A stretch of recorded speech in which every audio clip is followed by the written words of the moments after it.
हमारे लिए वो बस एक नाम बना हुआ है। आईमैन से आगे हम कुछ नहीं जानते। ये कोई अनोखी बात नहीं है। इनके लिए तुम्हारे नाम की यही हैसियत है। वो तुम्हारे बारे में क्या जानते हैं? कैली उसके साथ रह रही थी। मेरी सारी तवक्कात उसकी ज़ात से वाबस्ता है। वो बहुत से राजों पर से पर्दा उठा सकती है। तुम दुरुस्त समत में सोच रहे हो, उसे सही तरीके से हैंडल किया गया तो बहुत काम की औरत साबित हो सकती है। जलाल ने मेरी तायद की। इसे पुलिस की तहवील की बजाय सद्दफ मैंशन में पहुंचना चाहिए। मैंने जलाल के मकामी कैद खाने का हवाला देते हुए कहा, पुलिस वाले तशद्दुद के जरिए मुलजमों की जुबान खुलवाने का फन जानते हैं। इनकी किताबों में शायद बारीक नफ्सियाती हरबों का कोई जिक्र नहीं है। मुझे एक बात से तसल्ली है कि कैली कोई सफारती मुलाजिम नहीं है। वो आईमैन के साथ मारी मारी फिर रही थी। शायद आम शहरी की हैसियत से पाकिस्तान आई होगी। उसे पुलिस की कैद से भी फौरी तौर पर रिहाई नसीब नहीं हो सकेगी। अव्वल खान इस पर ऐसी दफात लगवा सकता है कि रिमांड पूरा हो जाने के बाद भी उसकी जमानत न हो सके। मुमकिन है कि इस दौरान में तुम्हारे अंदाजे दुरुस्त साबित हों और केस हमारे पास आ जाए। आईमैन की ज़ात से इसरार के पर्दे सिरक जाएं तो इस पर हाथ डालना आसान हो जाएगा। फिक्र ना करो। जलाल की आवाज़ नासिहाना हो गई। मैं तुम्हारी इस्तराब को समझ रहा हूँ।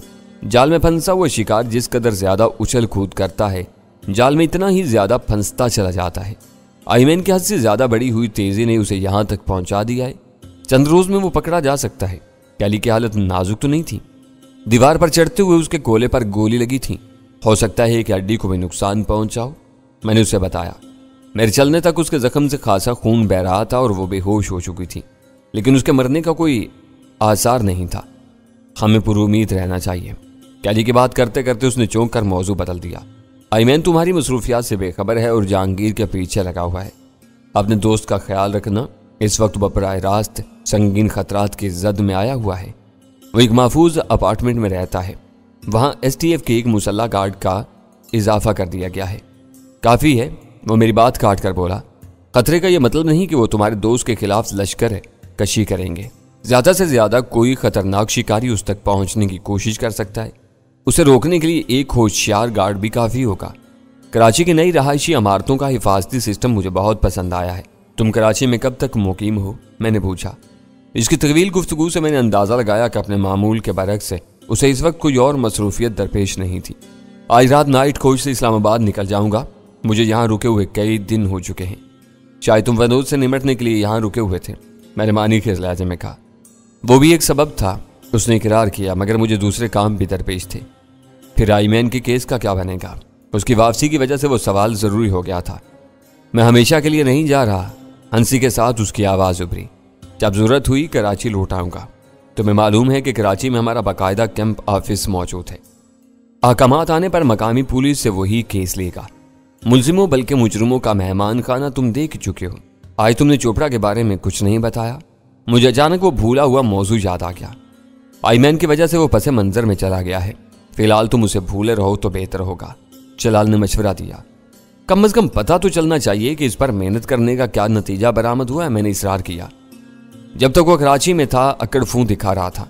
अंदरूने सिंध मुंतकिली के बाद उसे राम याद आ गया है और उसने सब कुछ उगलना शुरू कर दिया है। वो 12 बरस से खुफिया तौर पर राह के लिए काम कर रहा है, तो उसका सीना बहुत से नामों और राजों का मदफन होगा। बहुत कुछ सामने आ चुका है, वो मजीद बोलेगा। तफसील में बाद में बताऊंगा। बातों ही बातों में बहुत वक्त गुजर चुका है। अभी मुझे गेस्ट हाउस जाकर अपना सामान भी उठाना है। मेरी ख्वाहिश थी कि गुफ्तगू का वो सिलसिला मजीद कुछ देर तक चलता रहे, लेकिन मैं उसे मजबूर नहीं कर सकता था। मैंने उसका उज़र कबूल कर लिया। तुम कराची के किस गेस्ट हाउस में ठहरते हो? मैंने यूं ही पूछ लिया। कसरे नाज मेरा पसंदीदा सरकारी ठिकाना है। वहाँ बहुत से शहरों से आए हुए दोस्तों से मुलाकात भी हो जाती है। सर्विस में तबादलों और कैडर की तब्दीली की वजह से सब लोग पूरे मुल्क में दूर तक बिखर गए हैं। बस कभी कभी इसी तरह मुलाकात हो जाती है। चोपड़ा के बारे में हमारी गुफ्तगू तिश्ना रह गई और वो पुरजोश अलविदाइया गुफ्तगू के बाद सिलसिला मुनक़ता हो गया। इसी वक्त दरवाजे पर दस्तक हुई। गजाला तेजी से बिस्तर से उतरकर कुर्सी पर जा बैठी। मैंने आवाज़ लगाई और वीरा धीरे से दरवाज़ा खोलकर अंदर आ गई। तुम्हें क्या तकलीफ है? मैंने मुंह बनाकर बेअतनाई से पूछा। किससे बातें हो रही थी फ़ोन पर? उसने मेरे तंज को नज़रअंदाज करके मुस्कुराते हुए कहा। तो तुम दरवाजे से कान लगाकर हमारी बातें सुनने की कोशिश कर रही थी। मुझे उस पर वाकई गुस्सा आ गया। मैं इतनी जाहिल और बद तहजीब नहीं हूँ। तुमसे कुछ पूछने के लिए आई थी। फ़ोन पर बात करने की आवाज़ें सुनी तो दरवाजे पर रुक गई। किसी ख्वाबगाह के बंद दरवाजे पर खड़ा होना ही खुली बद तहजीबी है। क्या पूछना था तुमको? मैंने फाड़ खाने वाले लहजे में कहा। क्या यह मुमकिन है कि कैली को पुलिस की तहवील से निकाल कर स्टेशन 4 पहुंचा दिया जाए? उसने सवाल किया। क्या मैं पूछ सकता हूं कि इस वक्त यह नादर ख्याल तुम्हारे जहन में क्यों आया? हमारी फाल्कन हाउस से रवानगी तक वो बेहोश थी। उसने मसहरी के एक सिरे पर बैठते हुए कहा, हो सकता है कि वो अभी तक बेहोश हो। उसके साथ हम राजा वाला ड्रामा कर सकते हैं। पुलिस वालों की जिरा पर वो खौफजदा होकर शदीद मुजामत करेगी। दोस्ताना फिजा में अयमन के बारे में बहुत कुछ बता सकती है। शायद आज तुमने ज्यादा पी ली है। ये मोटी सी बात तुम्हारी समझ में नहीं आ सकी कि राजा शहर का एक मारूफ बदमाश है जिस पर जोशी के कत्ल का इल्जाम था। उसे हम मनमाने तरीके से रगड़ सकते थे। कैली गैर मुल्की है। उसके साथ जाने वाली कोई भी खिलाफे कानून हरकत हमारे गले पड़ सकती है। हाँ, ये बात तो है। मेरी पहली ही दलील पर वीरा का सारा जोश रुखसत हो गया और उसका मुंह लटक गया। बस तो फिर जाकर आराम करो, मैंने बुरुखी से कहा। यह याद रखना कि इस वक्त कैली अयमन के खिलाफ सबसे मजबूत गवाह है। ये बात हर वो शख्स जानता है जिसके पास जरा सी भी अकल है। मेरा जारहाना लहजा बरकरार रहा। तुम किससे बात कर रहे थे? उसने किसी खराब रद्दअमल का मुजाहिरा किए बगैर तहम्मुल से पूछा। मैंने तुम्हारी जुबान से 2-3 बार कैली का नाम सुना था, तो मेरा ख्याल ठीक था कि तुम दरवाजे से लगी कंसुइयां ले रही थी। इस बार वीरा चटक कर बिस्तर से उतर गई। मालूम होता है कि मैं गलत मौका पर आई हूं। तुम बिला वजह मिर्चें चबा रहे हो। वो मेरे कमरे के खुले हुए दरवाजे से निकलती चली गई। उसने दरवाजा बंद करने की जहमत भी गवारा नहीं की।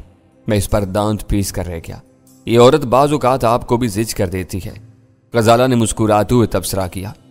हमेशा ही वो ऐसे रवैये का मुजाहिरा करती है, मैंने तलखी से कहा। मैं इसे तरह दे जाता हूँ। कभी कभी मेरे सबर का पैमाना लबरेज हो जाता है।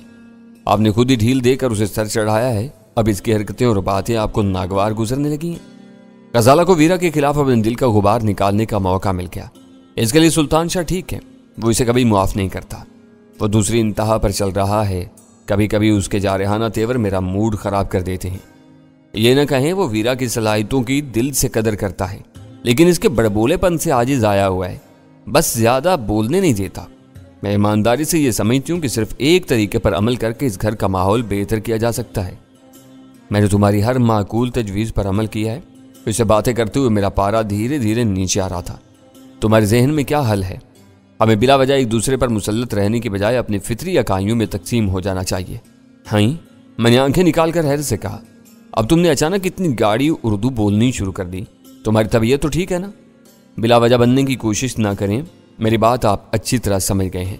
कसम ले लो जो मैं खाक भी समझा हूं, मैंने ईमानदारी से जवाब दिया। मेरे और आपके दरमियान बहुत मजबूत रिश्ता है जो कभी नहीं टूट सकता। वो आगे कुछ कहना चाह रही थी मगर मैंने उसकी बात काट दी। मजबूत रिश्ते सिर्फ वही होते हैं जो खून से ताल्लुक रखते हैं, बाकी कुछ भी नहीं होता। जब तक सांस में सांस होता है, मियाँ बीवी का रिश्ता सबसे गहरा नजर आता है। एक फरीक के सांस की लड़ी टूट जाए तो वो दूसरे के लिए उसी लम्हे नामहरम हो जाता है। हर ताल्लुक और रिश्ता टूट जाता है।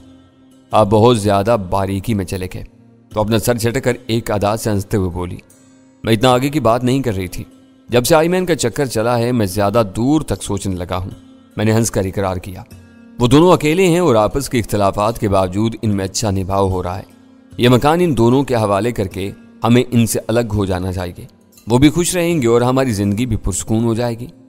इस बारे में शायद पहले भी बात हुई थी और वीरा यकायक जज्बाती हो गई थी। आपको इसके जज्बात की परवाह किए बगैर एक बार सख्ती से अपना फैसला नाफिज कर देना चाहिए। उसने अपनी 2 टोक राय दी थी। मैं इस नुक्ते पर गौर करूंगा। मैंने बात आगे बढ़ाने की बजाय वो मौजू वहीं खत्म कर दिया। वीरा का मसला इतना सीधा और सहल नहीं था जितना गजाला समझ रही थी। हम लोगों से वीरा के मरासम की जड़ें बहुत गहरी थीं और शीके अरूज के दिनों में फली फूली थी, जब वो ब्लैक क्वीन के रूप में हमारी मुतलिकुल अनान हाकिम हुआ करती थी। वो इज्जत, शर्म और हया के मशरकी तसव्वुर से यकसर नाआशना थी, क्योंकि उसके नाजायज बाप ने उसकी तरबियत रूम के रंगीन मिजाज उमरा के उन इशरत कदों में की थी जहां खूबसूरत लड़की को एक खिलौना तसव्वुर किया जाता है जिससे हर एक हस्बे तौफीक खेलता था और दिल भर जाने पर किसी नए खिलौने की तरफ मुतवज्जा हो जाता था। वहां जिमी लाइड ने डान मर्सियानो के गंदे रूप में अतालीक बनकर वीरा को यह गुर सिखा दिया था कि जिंदगी की दौड़ में वही औरतें कामयाब होती हैं जो मखमूर और मशहूर मर्दों के कदमों में झुकने के बजाय उन्हें अपने कदमों में झुकाना जानती हूँ। वीरा ने अपनी अदाओं से खेलना शुरू कर दिया और रफ्ता रफ्ता मर्दों की शिकारी बन गई। खिलौना खिलाड़ी बन जाए तो सब कुछ बदल कर रह जाता है। वीरा अपनी पसंद के मर्दों को लुभाती, रुझाती, झुकाती और फिर यकसर फरामोश कर देती। न जाने किस बिना पर उसकी निगाहें इंतखाब मुझ पर पड़ गई और उसने डान मरसियानों से सीखे हुए गुर्र मेरे ऊपर आजमाने शुरू कर दिए। उसने हर जतन कर डाला मगर नाकाम रही और फिर इंतकाम के तौर पर यकायक खिलौना बन गई, क्योंकि वह हर कीमत पर मुझे ज़ेर कर लेना चाहती थी। हमारी दोस्ती बढ़ती चली गई मगर वो सिर्फ दोस्ती ही रही। वीरा अपने ज़हन में सपनों के न जाने कौन कौन से मंदिर बनाती रही। मैं अपने बारे में उसके जज्बात से कभी बेखबर नहीं रहा। वो भी जानती थी कि मैं दिलो जान से गजाला को चाहता था। उसने गजाला को मुझसे दूर करने की हर कोशिश की मगर बुरी तरह नाकाम रही और आखिरकार मकाओ में माफिया के एक डॉन ने ज़बरदस्ती मेरा और गजाला का निकाह पढ़वा दिया। गजाला से शादी के बाद वीरा ने हार मान ली मगर मुझसे करीब रहने की आरजू को अपने दिल से न निकाल सकी। इस ख्वाहिश को पूरा करने के लिए वो जिमी लाइड और शी से बगावत तक पर आमादा थी। मैंने शी पर कारी ज़रब लगाने की नीयत से वीरा को एक करीबी दोस्त के रूप में कबूल कर लिया। मेरी नीयत और फैसले के असबाब कुछ भी रहे हूँ, वीरा महज मेरी वजह से हमारे साथ मिली थी। वो कभी ये गवारा न करती कि मैं उसे अलग करके सुल्तान शाह के रहमो करम पर छोड़ दूँ। वो हर वक्त मेरे कुर्ब के सरूर में खोई रहती थी। उसकी जुबानी बेएतदालियों का कोई शुमार नहीं था। अमली तौर पर वो मोहतात रहती थी, लेकिन कभी कभी तन्हाई में मौका मिलने पर अचानक बेलगाम और बेनयाम हो जाती थी। मैंने महज गजाला का दिल रखने के लिए उसकी तजवीज़ को इल्तवा में डाला था, वरना मैं जानता था कि इस पर अमल करना नामुमकिन था। वीरा को भनक भी मिल जाती कि मैं उससे पीछा छुड़ाना चाह रहा था तो वो बिदक कर खुद ही हमारा साथ छोड़ देती। हसीन और मेहरबान होने के साथ वो मुंतकिमुल मिजाज भी थी। लड़ने मरने के हर फन में ताक थी। हमारे साथ रहकर हमारी हर कमजोरी से वाकिफ हो चुकी थी। वो हमारे दुश्मनों से जा मिलती तो हमारे लिए नए मसाइब पैदा हो सकती थी। मैं ये खतरा मोल लेने के लिए तैयार नहीं था। अचानक घर में गूंजने वाली डोरबेल की आवाज़ ने मेरे ख्यालात का तसलसल तोड़ दिया। ख्वाबगाह के खुले हुए दरवाजे के सामने से किसी का साया गुजरा। मुझे अंदाजा था कि वो सुल्तान शाह रहा होगा। वो घर में मौजूद होता था तो आने वालों की पेशवाई का फर्ज खुद ही संभालता था। मुख्तलिफ आहटों और आवाज़ों के बाद मेरे कानों में अव्वल खान की आवाज़ आई तो मैंने उछल कर बिस्तर छोड़ दिया। अव्वल खान सुल्तान शाह के साथ ड्राइंग रूम की तरफ आ रहा था। अव्वल खान ने थकी हुई और मजरू आंखों से मेरी तरफ देखा और फिर मुजमहल सी आवाज़ में बोला। आईमैन ने जवाबी वार करने में देर नहीं लगाई। किसी ने गोल्डन फार्मेसी में पेट्रोल डालकर आग लगा दी। दुकान धुएं और शोलों में घिरी हुई है। वो बहुत बुरी खबर थी। मैं सन्नाटे में रह गया। वो कोई मामूली बात नहीं थी। शहर में आए दिन आतिशज़नी की कितनी ही वारदातें होती रहती थीं। कहीं बिजली के शॉर्ट सर्किट से आग लग जाती है तो कहीं इत्तिफाक से मिट्टी के तेल का चूल्हा भड़क उठने से आग बेकाबू होकर बहुत तेजी से फैल जाती थी। शहरों में ऐसा नहीं होता कि एक फरीक अपने शाहाना गरूर में चूर होकर मुखालफों के घर बार या जाए रोजगार को आग लगवा दे और दूर खड़े होकर इनकी बेबसी और मजलूमियत से महजूज होता रहे। हम किसी लाकानून जंगल या उससे मुल्हिक गांव में नहीं रह रहे थे, इसलिए अव्वल खान की लाई हुई इस खबर ने हमें भौंचका कर रख दिया। ये बदमाशी और दीदा दलेरी की इंतहा थी कि एक गैर मुल्की हमारे शहर में पूरी आज़ादी के साथ दंदनाता और मनमानिया करता फिर रहा था और हम बारीक कानून मोशगाफियों में उलझ कर उसे लगाम देने से कासिर थे। मेरे और जहांगीर के बारे में वो जरूर बेबस था मगर दूसरी कार्रवाइयों में कोई उसे रोक नहीं सका था। B52 में उसकी रुपोशी का राज फाश होने के बाद उसने राय फरार जरूर इख्तियार कर ली थी, लेकिन उसके तेवर मजीद जारहाना बल्कि खतरनाक हो गए थे। उसने पूरी बेखौफी के साथ अपनी दानिश में जहांगीर को गोल्डन फार्मेसी से उठा ले जाने का मंसूबा बनाया, जो महज इस वजह से नाकाम हो गया कि जहांगीर खाना नशी हो गया था और मैंने उसकी जगह संभाली थी। ली मार्केट के मखदूश इलाके से अफरा तफरी के आलम में फरार होने के बाद आईमैन ने जरा भी तवक्कुफ नहीं किया था। फाल्कन हाउस की महफूज चार दीवारी में महसूर होकर वो जैक स्मिथ के साथ किसी नई और मकाराना साजिश में मसरूफ हो गया था। ये उसके सितारों की गर्दिश थी कि उसे फाल्कन हाउस में ज्यादा देर तक पनाह न मिल सकी। हम लोग उसकी बेखबरी में वहां टूट पड़े। फाल्कन हाउस के अहाते में चौकीदार और एक कमांडो पर क्या गुजरी इसके अंदर वालों को भनक तक नहीं मिल सकी। हमारे अंदर घुसने के बाद ही स्पेशल टास्क फोर्स वालों ने मेरी हदायत के मुताबिक दूसरे कमांडो की तवज्जो अपनी तरफ मबजूल कराई और उसे मौत के घाट उतार दिया। एसटीएफ वालों ने अमेरिकी एलीट फोर्स के दूसरे कमांडो को मारने के लिए गोली चलाई थी। इस फायर की पुरहोल गूंज से बुखलाकर जैक अपनी ख्वाबगाह से बाहर निकला और मेरी बीम गन का निशाना बन गया। अमेरिका की डेल्टा फोर्स के दो कमांडोज की फाल्कन हाउस में मौजूदगी पर شاید جیک اور آئمین کو بھی بہت گھمنڈ تھا۔ وہ یہ سوچ بھی نہیں سکے ہوں گے کہ اندھیرے اور اجالے کی پرواہ کیے بغیر اپنے جدید ترین ہتھیاروں سے دشمن پر موت برسانے والے دونوں کمانڈوز آسانی سے مار لیے جائیں گے اور ان کے نامعلوم دشمن ان کی کمینگاہ میں گھسنے میں کامیاب ہو جائیں گے۔ اس رات وہ انہونی بات ہو ہی گئی تھی۔ جیک کو اپنے غرور کی قیمت موت کی صورت میں ادا کرنی پڑی تھی۔ آئمین لومڑی کی طرح چالاک بلکہ مکار ثابت ہوا۔ اس نے فضا میں بارودی دھماکے کی آواز سنتے ہی مکان کی بجلی منقطع کی اور کیلی کے ساتھ بھاگ نکلا۔ کیلی کے ستارے گردش میں تھے۔ وہ زخمی ہو کر پکڑی گئی مگر آئمین مکھن میں سے بال کی طرح صاف نکل جانے میں کامیاب ہو گیا۔ فرار ہوتے ہوئے اسے قطعی علم نہیں ہو سکا ہوگا کہ اس نے ہمارے ہاتھوں کتنا بڑا نقصان اٹھایا تھا، مگر اسے یہ اندازہ ضرور ہو گیا ہوگا کہ امریکہ سے درآمد کیے ہوئے ڈیلٹا فورس کے کمانڈوز کی ناکامی معمولی بات نہیں تھی۔ آنے والے ان کی لاشوں پر سے گزر کر ہی اندر گھسے ہوں گے۔ وہ حقائق اتنے سنگین تھے کہ آئمین کے اوزان قطع ہو جانے چاہیے تھے۔ کوئی نیا وار کرنے کے بجائے اسے اپنی جان بچانے کی فکر لاحق ہونی چاہیے تھی، مگر اول خان کی لائی ہوئی خبر سے صاف ظاہر ہو رہا تھا کہ آئمین فولادی اعصاب کا مالک تھا۔ فالکن ہاؤس کے بدترین تجربے سے گزرنے کے بعد بھی اسے اپنے کسی ساتھی کی سلامتی یا زندگی کی کوئی پرواہ نہیں تھی۔ وہ صرف اور صرف اپنی ذات کا پجاری تھا اور اس کے لیے یہی کافی تھا کہ وہ خود فالکن ہاؤس سے بچ نکلنے میں کامیاب ہو گیا تھا۔ ان دنوں وہ صرف گولڈن فارمیسی پر کام کر رہا تھا اور جہانگیر کے دھوکے میں براہ راست مجھ سے پنجہ آزمائی میں مصروف تھا۔ اس نے فرار ہوتے ہوئے یہ نتیجہ اخذ کیا کہ فالکن ہاؤس پر حملے کا ذمہ دار جہانگیر ہے۔ اس نے ہر احتیاط کو بالائے طاق رکھ کر جہانگیر کو ذک پہنچانے کا فیصلہ کر لیا اور زیادہ وقت برباد کیے بغیر گولڈن فارمیسی کو آگ لگوا دی۔ اول خان نے آتے ہی نپے تلے الفاظ میں مختصر سی خبر سنائی تھی، مگر میرے ذہن میں پورا خاکہ گھوم گیا۔ مجھے حیرت ہوئی کہ اگر ایک طرف آئمین ہم پر ہر وقت اپنا وار کر گزرنے کے لیے تلا بیٹھا تھا تو دوسری طرف اول خان بھی ایک لمحے کے لیے غافل نہیں ہوا تھا۔ کیا تم لی مارکیٹ سے آ رہے ہو؟ میں نے حیرت اور بے یقینی سے پوچھا۔ اول خان کے ہونٹوں پر اداس سی مسکراہٹ تیر کی۔ میں جمشید روڈ پر واقع اپنے گھر سے آ رہا ہوں۔ گولڈن فارمیسی میں آتشزنی کی خبر تمہیں کس ذریعے سے ملی؟ میں نے اسے اگلا سوال کیا۔ فارمیسی پر چند روز کے لیے تالا ڈالنے کا فیصلہ ہوتے ہی میں نے اپنے ایک آدمی کو دکان کی نگرانی پر مامور کر دیا تھا۔ وہ کچھ اور بھی کہنا چاہ رہا تھا مگر میں نے اس کی بات وہیں کاٹ دی۔ کیا تمہیں وہاں کسی گڑبڑ کا اندیشہ تھا؟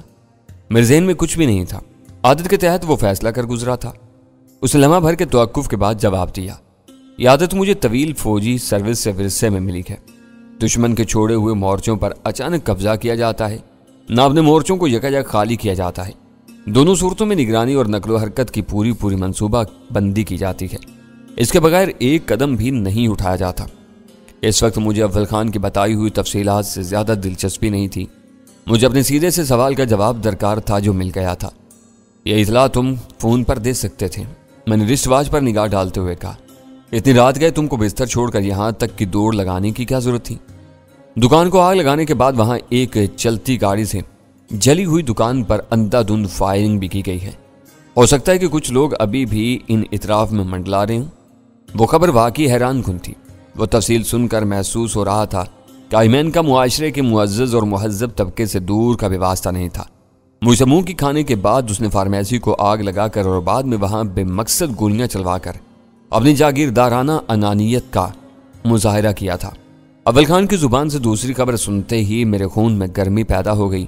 میرے دل میں آئی کہ اسی لمحے مہلک ترین ہتھیاروں سے لیس ہو کر اول خان کے ساتھ لی مارکیٹ کی طرف چل دوں، مگر اگلے ہی لمحے میں نے وہ خیال اپنے دل سے نکال دیا۔